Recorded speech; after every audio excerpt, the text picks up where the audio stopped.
My dear students, आज हम लेते हैं एक टॉपिक एग्रीगेट सप्लाई। हम जैसे कि जानते हैं कि नेशनल इनकम के डिटर्मिनेशन के अंदर एग्रीगेट डिमांड और aggregate supplies place vital role. और एग्रीगेट डिमांड के बारे में हम लास्ट क्लास में ऑलरेडी डिस्कस कर चुके हैं detail. Aggregate demand is in a two sector economy model is the summation of C plus I, और C means consumption, I stands for investment. और हम जानते हैं C के, अगर हम यहाँ पर एक शेड्यूल देखें तो ये Y का कॉलम है, ये सारा अमाउंट जितना भी लिखा जाएगा that is in crore rupees है। ये Y का लेवल दे रखा है C। लेट करिए कि C के ऊपर इक्वेशन आपको मालूम होना चाहिए कि C पर इक्वेशन लगी होती है टू सेक्टर इकोनॉमी मॉडल, क्या लगी होती है मॉडल के हिसाब से A plus b y, where A का मतलब क्या होता है ऑटोनोमस कंजम्पशन। तो इस शेड्यूल के अंदर अगर हम कहें जीरो पर जो भी कंजम्पशन होगा वो क्या कहलाता है ऑटोनोमस कंजम्पशन, क्योंकि बिकॉज जीरो लेवल पर जो भी देखिए सर्वाइवल नीड्स है कंजम्पशन, तो मिनिमम अमाउंट ऑफ कंजम्पशन की जो वैल्यू होती है जीरो के सामने वही हमारा क्या होता है ऑटोनोमस कंजम्पशन। लेट कीजिए आपको क्वेश्चन के अंदर अगर इस तरह से दे दिया, आप न्यूमेरिकल्स अगर आप करते हैं तो अगर आपको कहा जाए कि सब लेट कीजिए कि लेवल ऑफ इनकम है और इसके ऊपर आप जो है सी के कॉलम को आप फिल कीजिए और आपको गिवन इंफॉर्मेशन क्या है autonomous consumption. Autonomous consumption is कितना है ₹40 करोड़। दूसरा आपको दे रखा है एमपीसी, जिसको हम बी से डिनोट करते हैं, तो एमपीसी इज गिवन कितना 0.8, या बोला जा सकता है 80% of the additional income is spent on goods and services. तो आपको एमपीसी अगर गिवन है, ए की वैल्यू गिवन है, तो इसकी क्वेश्चन में आप वैल्यू पुट कर दीजिए, तो C इक्वल्स टू इक्वेशन बन जाएगी आपकी 40 प्लस 0.8y। आप ये इक्वेशन पुट कर यहाँ पर आप इसकी वैल्यू आप निकाल सकते हैं। ध्यान रखिएगा, आप अब इसकी सारी वैल्यू फिल कर सकते हैं क्योंकि C पर इक्वेशन लगी होती है।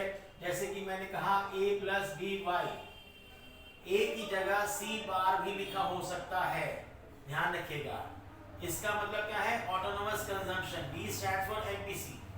तो अगर मैं यहाँ कहूँ तो C के ऊपर जो वैल्यू आएगी, यहाँ पर कितनी वैल्यू आएगी, सिर्फ जीरो के सामने सिर्फ A की वैल्यू होती है, दैट इज कितना है 40 करोड़। तो यहाँ पर 40 आ जाएगा। नेक्स्ट इसको A या फिर आप C बार से भी डिनोट कर सकते हैं। देन यहाँ पर कितनी वैल्यू आएगी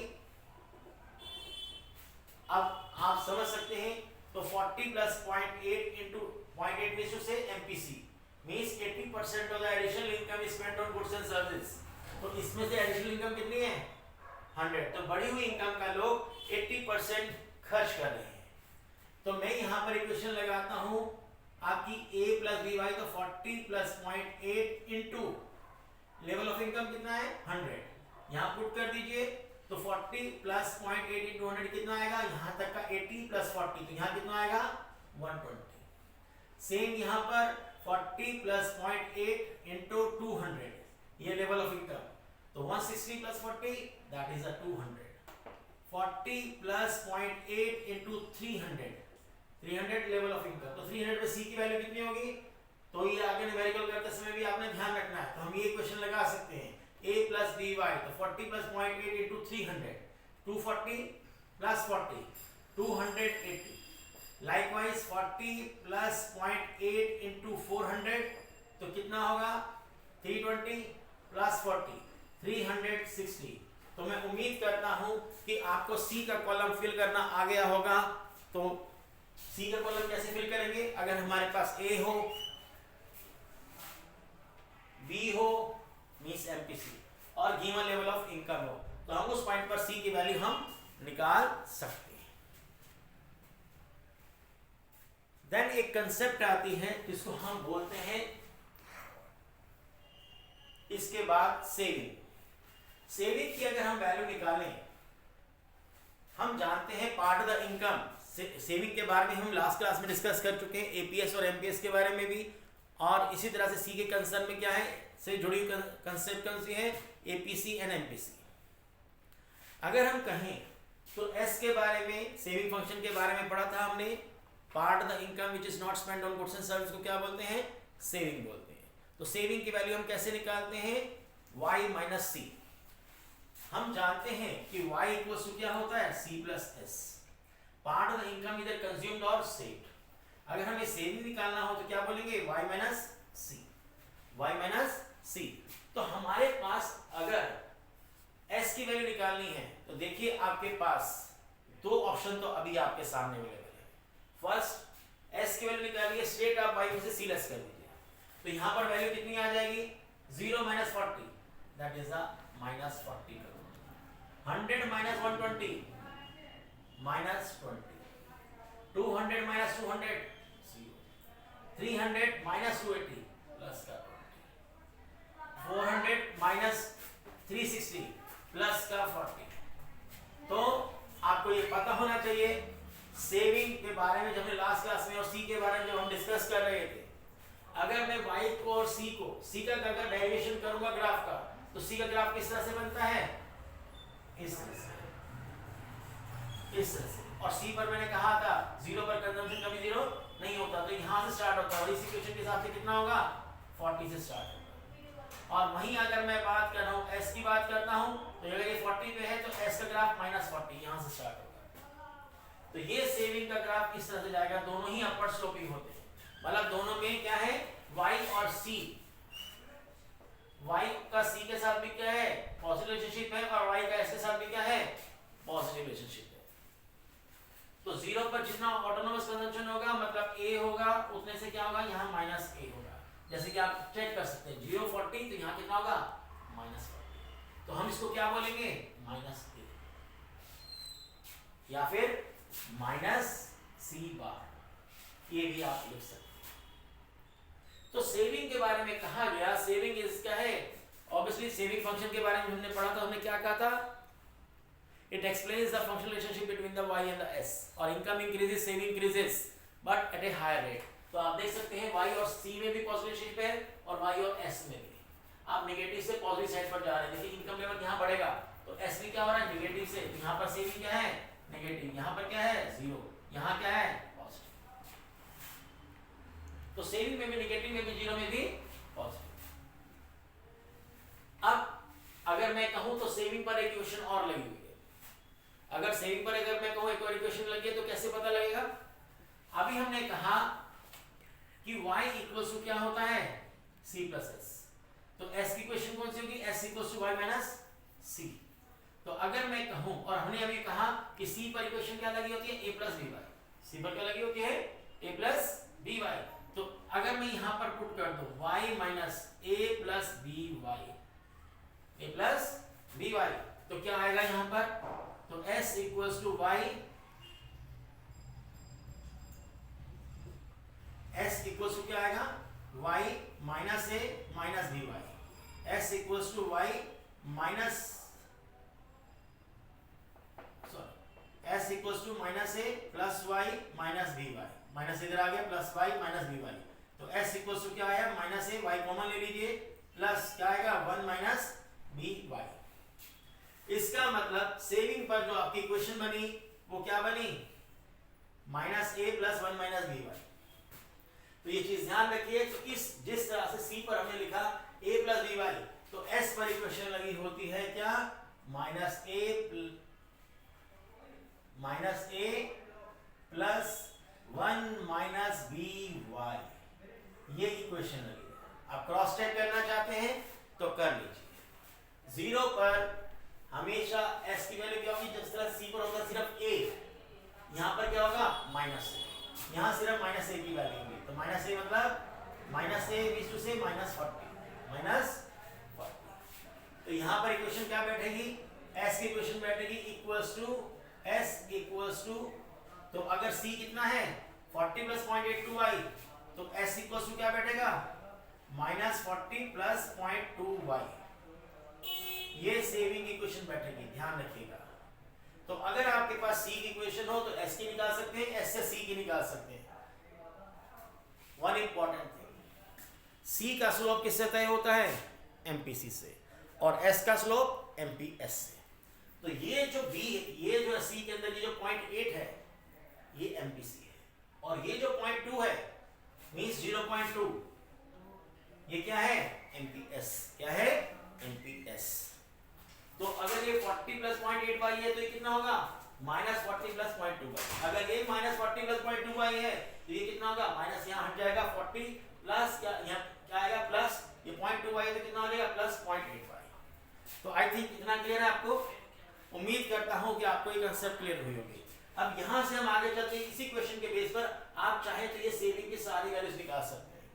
देखिए तो -40 प्लस 0.2, तो सेविंग पर क्या कौन सी लगे -40 प्लस 0.2y, तो 1 माइनस 0.8, 1 माइनस 0.8, 1 माइनस b मतलब 1 माइनस एमपीसी, तो ये क्या निकलेगा एमपीएस, तो 0.2y।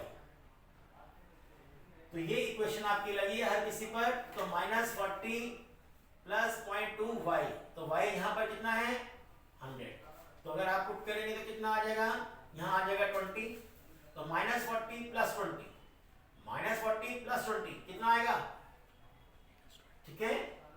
यहाँ पर आप देखिए -20 कितना आ गया -20, देन यहाँ पर -40 plus 0.2 into given level of income कितना है 200, तो आप चेक कर सकते हैं प्लस का 40 माइनस का 40, तो कितनी वैल्यू आ रही है 0। इसी तरह से यहाँ पर ये वैल्यू कैसे निकली, यहाँ पर भी इक्वेशन लगी है, या तो y में से c लेस करके आप निकाल सकते हैं, या फिर क्या कर सकते हैं -a -40 प्लस एमपीएस कितना है 0.2 मतलब 0.2, ठीक है।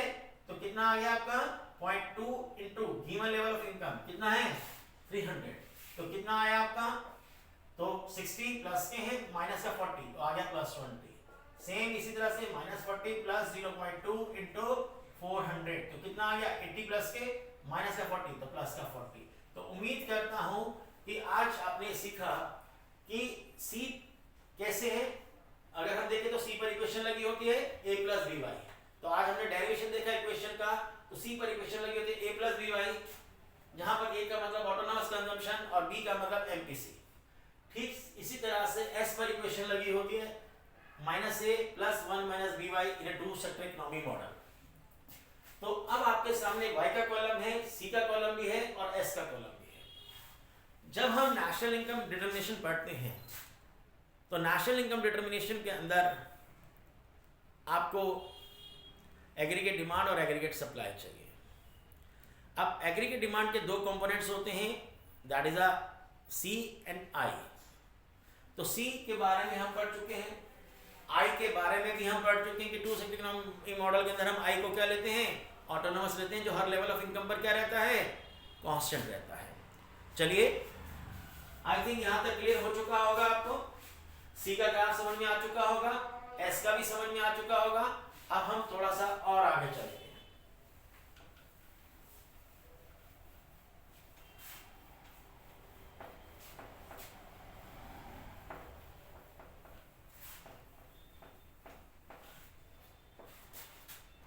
देखिए लास्ट क्लास के अंदर अगर हम ये कहें तो एग्रीगेट डिमांड इक्वल्स टू क्या होता है in two sector economy model C plus I। तो C की वैल्यू ये है, क्लियर।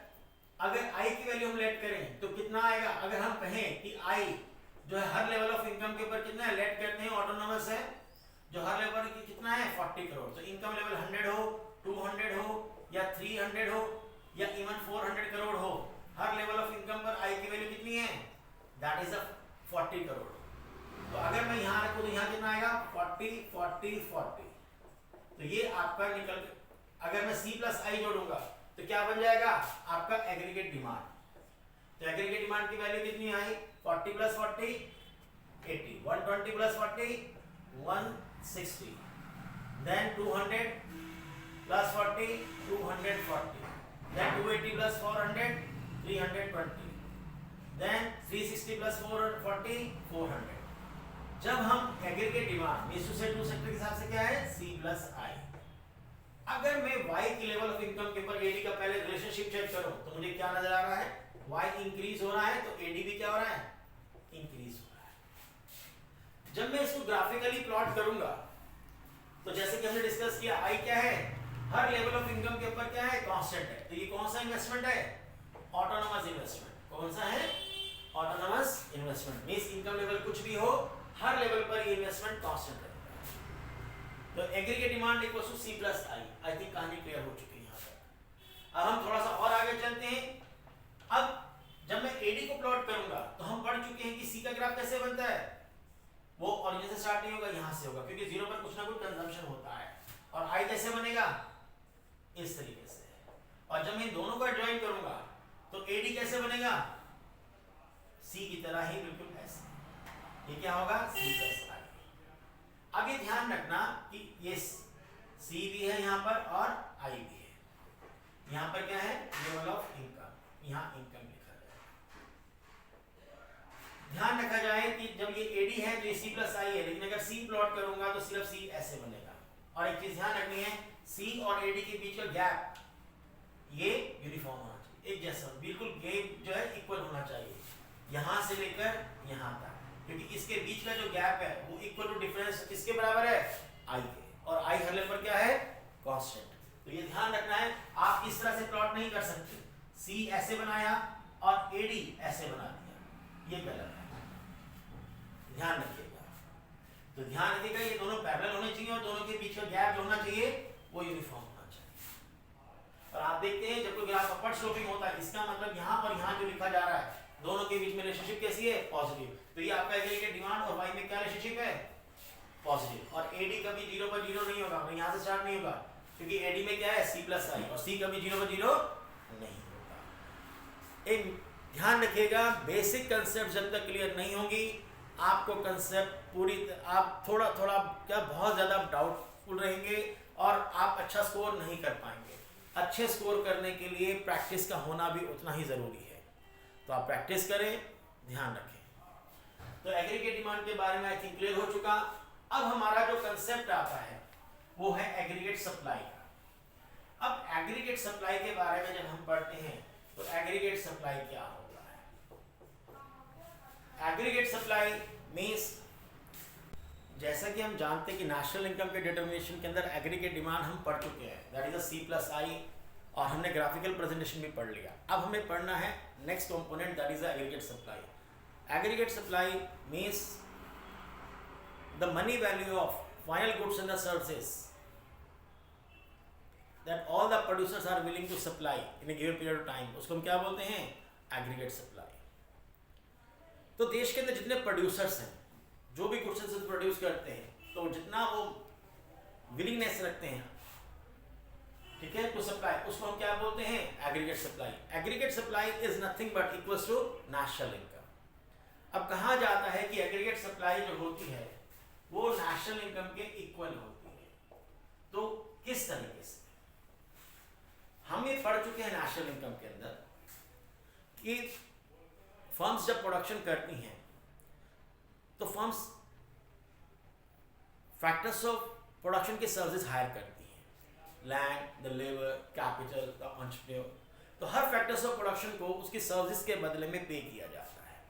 लैंड के बदले में रेंट, लेबर के बदले में वेज एंड सैलरी, जिसको हम डिटेल में सीओई, कंपनसेशन ऑफ एम्प्लॉयज बोलते हैं, कैपिटल के बदले में इंटरेस्ट, एंटरप्रेन्योर का रिवार्ड, प्रॉफिट। और हम जानते हैं कि sum total of factor payment क्या कहलाता है, नेशनल इनकम।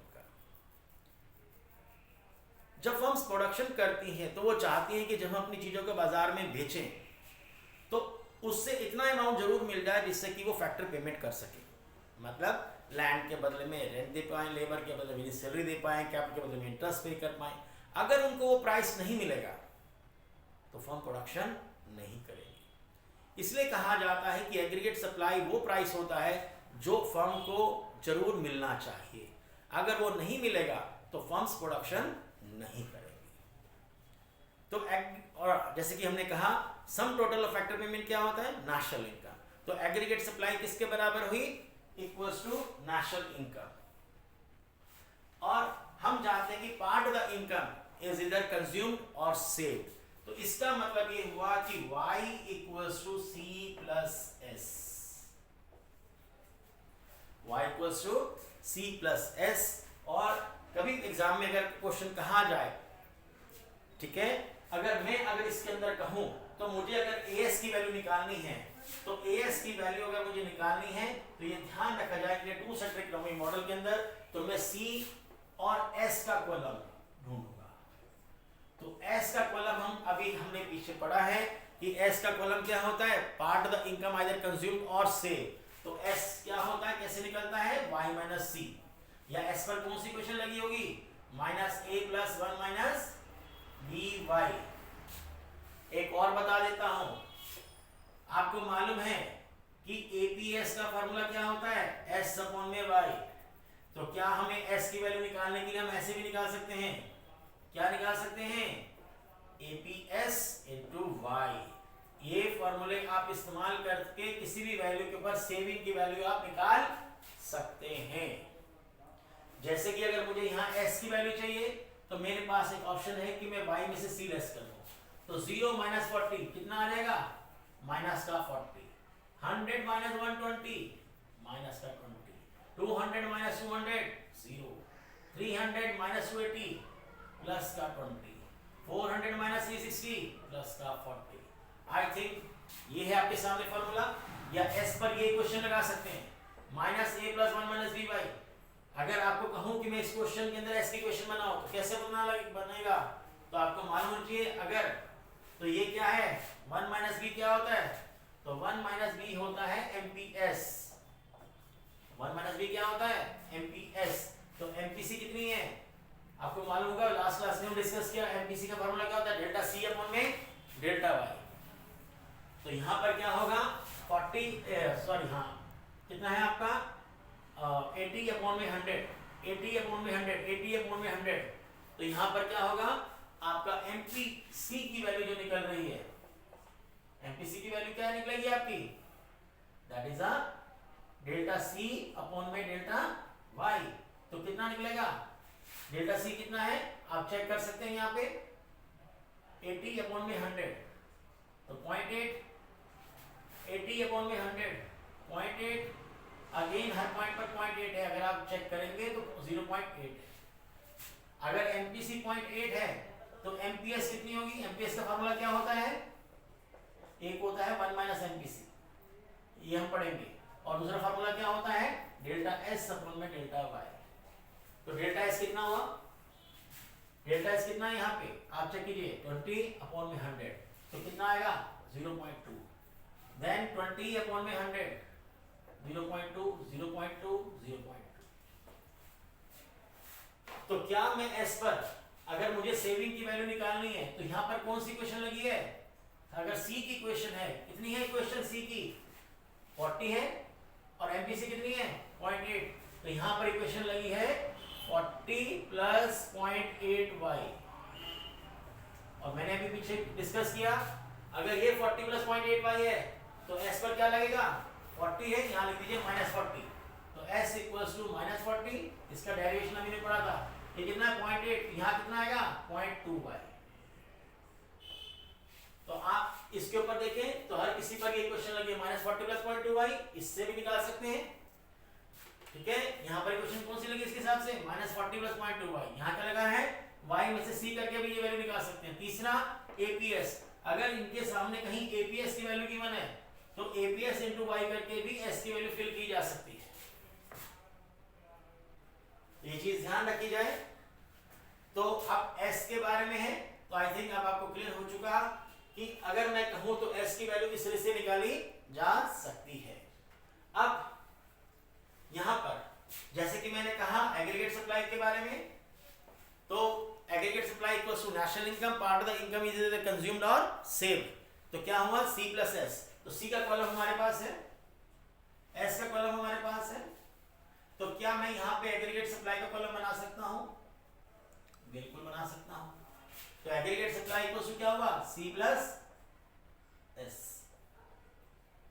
सी की वैल्यू कितनी है 40, एस की वैल्यू कितनी है -40, तो 40 प्लस -40 0, 120 प्लस -20 कितना आएगा 100, 200 प्लस 0 कितना आएगा 200, 280 प्लस 20 कितना आएगा 300, 360 प्लस 40 कितना आएगा 400। अब आप एक क्रॉस चेक कीजिए, एएस की वैल्यू और वाई की वैल्यू दोनों क्या है सेम, तो वाई और एएस ये दोनों कॉलम क्या है सेम है, ध्यान रखिएगा। तो AS equals to y means national income, तो आप कभी भी अगर आपको y का कॉलम है और s का कॉलम है तो मतलब दोनों की वैल्यू क्या होगी, सेम होगी। दोनों में डायरेक्ट और प्रोपोर्शनल रिलेशनशिप है। जब आप इन दोनों को प्लॉट करेंगे, आई रिपीट, जब आप इनको प्लॉट करेंगे तो एक ग्राफ बनेगा और वो कैसा होगा, 45 डिग्री। I repeat 45 degree. चलिए अब मैं यहां पर एक ग्राफ बनाता हूं। यहां पर इनकम है दिस वन 400 तक, 0, 100, 200, 300 एंड 400। सेम यहां पर क्या होगा, C एंड S। अगर C प्लस S को अगर मैं जोड़ूं तो AS बनेगा। तो यहां पर भी क्या है, 100, 200, 300, 400। तो 0 पर 0, 0 पर 0, 100 पर 100, 200 पर 200, 300 पर 300, 400 पर 400।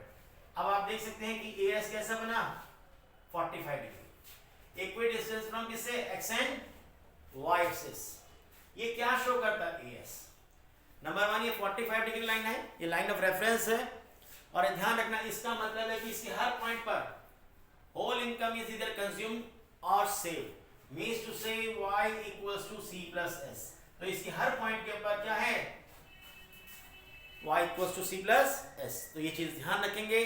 तो मैं उम्मीद करता हूं कि आज हमने पढ़ा AS के बारे में, और अगर आपको कहीं किसी पॉइंट पर S की वैल्यू निकालनी है तो कैसे निकाली जाएगी, इसके बारे में भी पढ़ा हमने, y माइनस C या minus A plus 1 b put करके, या S equals to APS into y करके।